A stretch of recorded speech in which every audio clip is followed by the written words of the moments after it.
Friends నా పేరు Srikanth. So particular ఈ యొక్క సెషన్లో మనం ఎస్క్యూఎల్ గురించి తెలుసుకుందాం. ఓకే, సో ఫస్ట్ వచ్చేసి మనకు what is SQL. So what is SQL?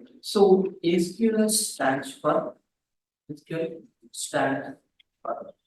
Structured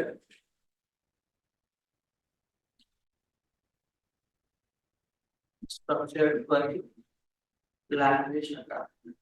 ఇది ఒక లాంగ్వేజ్ మాత్రమే. చాలా మంది ఏమనుకుంటారంటే ఆ ఎస్క్యూఎల్ అనే డేటాబేస్ అని, లేకపోతే ఎనాలిసిస్ సర్వీసెస్ అని, సో ఇలా చెప్తా ఉంటారు. సో డేటాబేస్ వేరు, ఎనాలిసిస్ సర్వీసెస్ వేరు. సో ఇదంతా డిఫరెంట్ గా ఉంటుంది. ఓకేనా? సో మనకు మెయిన్ గా ఆ ఎస్క్యూఎల్ సర్వర్ టైప్స్ కనుక చూసినట్లయితే SQL server types. Okay, so SQL server four types ఉండడం జరిగింది. 4 types services.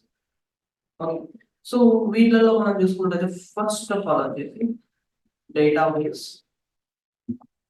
So database services. And second one వచ్చేసి analysis services. Analysis services. So first మనం చూసుకుంటే ఈ డేటాబేస్ అంటే ఏంటంటే మన డేటాబేస్ లో టేబుల్స్ కావచ్చు, ఇంకేమైనా డేటా స్టోర్ చేసుకోవడానికి మనకు హెల్ప్. సో ఎనాలిసిస్ సర్వీసెస్ అంటే ఇది కంప్లీట్ గా డిఫరెంట్. అటు మనం స్టోర్ చేసిన టేబుల్స్ కి వాటికి సంబంధించిన రిలేషన్షిప్స్ కానీ, డేటా మోడలింగ్ కానీ, సో వీటికి సంబంధించినంతా కూడా ఈ యొక్క ఎనాలిసిస్ సర్వీసెస్ లో ఉంటుంది. సో దీన్ని మనం ఏమంటాం అంటే SSAS అంటాం. ఓకే, నెక్స్ట్ థర్డ్ పాయింట్ మనం చూసుకున్నట్లయితే రిపోర్టింగ్ పారామీటర్స్. సో ఇది వచ్చేసి SSRS అన్నమాట. Okay, sequence server reporting services అని అంటారు.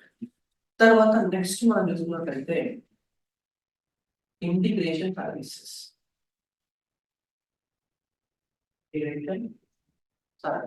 అంటే SSIS. ఓకే, SSIS అంటే ఏంటంటే సీక్వెన్స్ సర్వర్ ఇంటిగ్రేషన్ సర్వీసెస్ అన్నమాట. దీనిలో ఏం చేస్తారు అని అంటే ఇప్పుడు ఒక ఫైల్ ఉంది అనుకోండి, మల్టిపుల్ ఫైల్స్ ఉన్నాయి. ఈ ఫైల్స్ లో ఉన్న డేటా మొత్తం ఒక డేటాబేస్ లోకి లోడ్ చేయడానికి ఈ యొక్క ఇంటిగ్రేషన్ సర్వీసెస్ అనేది హెల్ప్ అవుతాయి.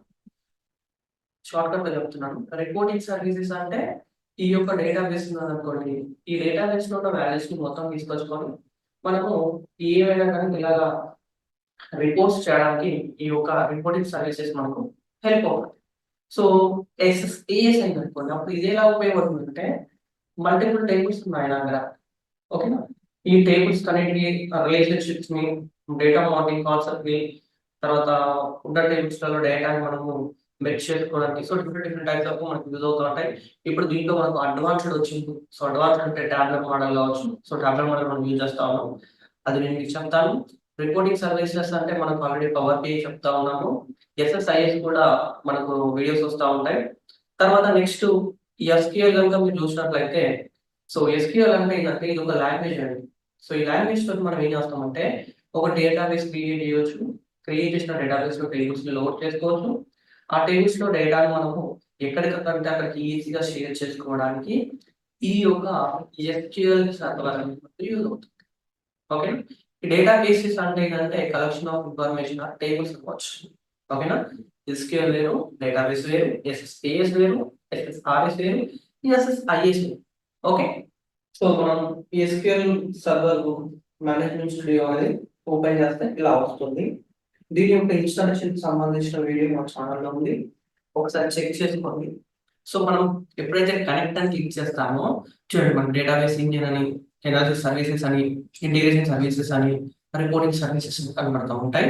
సో ప్రస్తుతానికి మనం SQL స్టార్ట్ చేస్తున్నాం. వాటిగా డేటాబేస్ ఇంజిన్ సెలెక్ట్ చేసుకోండి. డేటాబేస్ ఇంజిన్ సెలెక్ట్ చేసుకున్నప్పుడు మీకు సర్వర్ నేమ్ నేను మీకు అందరికీ కూడా విండోస్ అథెంటికేషన్ ద్వారా ఇన్స్టాలేషన్ ప్రాసెస్ చెప్పాను. ఇందులో మనకు SQL సర్వర్ అథెంటికేషన్ తోటి కూడా మనం లాగిన్ అయ్యే పాస్వర్డ్ తోటి కూడా మనము లాగిన్ అవ్వచ్చు. సో మనం కొత్తగా విండోస్ అథెంటికేషన్ ఇవ్వండి. విండోస్ అథెంటికేషన్ ఇస్తే మీకు ఎటువంటి యూజర్ నేమ్ అండ్ పాస్వర్డ్స్ ఏం ఎంటర్ చేయాల్సిన అవసరం లేదు. సో మీరు ఎప్పుడైతే కనెక్ట్ అని క్లిక్ చేస్తారో ఆటోమేటిక్ గా ఇలాగా ఎస్క్యూఎల్ సర్వర్ కి కనెక్ట్ అయిపోవడం జరుగుతూ ఉంటుంది. సో ఎస్క్యూఎల్ సర్వర్ కి కనెక్ట్ కాగానే ఫస్ట్ మనకి ఇక్కడ ఏం చూపిస్తా అంటే మన యొక్క సర్వర్ డీటెయిల్స్ చూపిస్తా ఉంటాయి చూడండి. సో లక్ష్మీ స్కిల్స్ అనేది నా యొక్క సర్వర్. తర్వాత నెక్స్ట్ మనం చూసుకుంటే databases, security, server objects, verification, always on high availability, management, integration services, catalogues. So ఇలా మనకు ఎస్క్యూఎల్ సర్వర్ కి సంబంధించిన ఈ యొక్క సర్వర్ లో ఉన్న కంప్లీట్ గా డేటాబేసెస్ కావచ్చు, సెక్యూరిటీస్ కానీ ఇలా కనబడుతూ ఉంటాయి. నెక్స్ట్ సెషన్ మనము ఈ యొక్క డేటాబేసెస్ ఎలా క్రియేట్ చేస్తారనేది చూద్దాం. Thank you.